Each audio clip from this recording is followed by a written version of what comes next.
जानकारी के अभाव में कई बार हम ऐसी छोटी छोटी गलतियां कर देते हैं जिससे घर में वास्तु दोष बन जाता है। ऐसे ही वास्तु से संबंधित कुछ गलतियां आपको भारी कर्ज के बोझ तले दबा सकती हैं। ऐसे में इन गलतियों को जानते हुए इनसे बचना जरूरी है।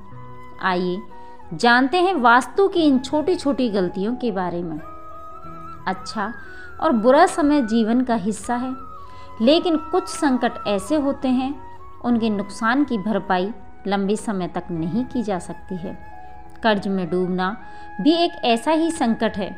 वास्तुशास्त्र के अनुसार घर का गलत वास्तु पारिवारिक सदस्यों के जीवन में कई तरह की परेशानियों को बढ़ा देता है। पारिवारिक झगड़े, किसी न किसी समस्या में बने रहना या फिर कर्ज का बोझ बढ़ता जाना, यह वास्तु दोष की वजह से हो सकता है। वास्तु की कभी कभी एक साधारण सी चूक आपका बड़ा नुकसान कर सकती है। इसलिए वास्तु की इन छोटी छोटी बातों का हमेशा ध्यान रखना चाहिए। आइए जानते हैं वास्तु की इन छोटी छोटी बातों के बारे में।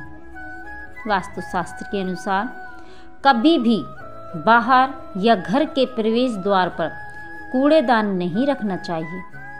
ऐसा करने से माँ लक्ष्मी नाराज हो जाती है और वास्तु दोष भी लगता है। इसलिए घर के मुख्य द्वार को हमेशा साफ सुथरा रखना चाहिए और हर रोज़ शाम के समय घी का दीपक जलाना चाहिए।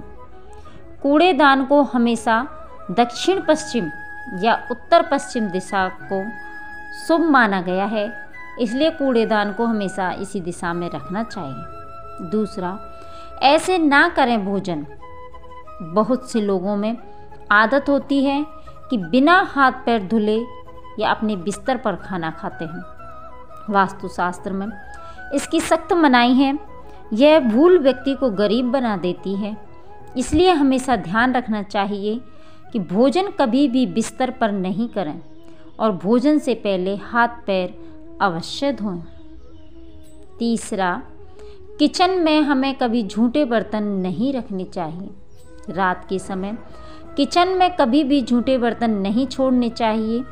अगर आप किसी वजह से रात में झूठे बर्तनों को नहीं धो पा रहे हैं तो इन्हें किचन में ना रखें, बाहर रखें।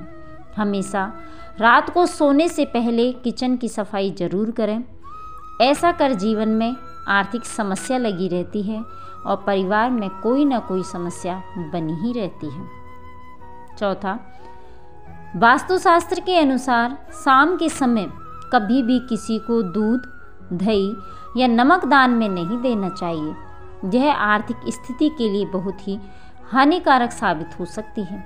साथ ही कुंडली में चंद्रमा की स्थिति भी कमजोर होती है। अगर जरूरी हो तो सुबह दे दें, लेकिन शाम के समय इन चीज़ों के देने पर मना कर दें। पांचवा, जानकारी के अभाव में बहुत से लोग धार्मिक ग्रंथ व पुस्तकों को गलत दिशा में रख देते हैं। यह शुभ नहीं माना जाता। धार्मिक ग्रंथों व पुस्तकों को हमेशा पश्चिम दिशा में रखना चाहिए। वहीं बहुत से लोग बेड के अंदर, तकिया व गद्दे के नीचे रख देते हैं। ऐसा करने से घर में कई तरह की समस्याओं का सामना करना पड़ सकता है।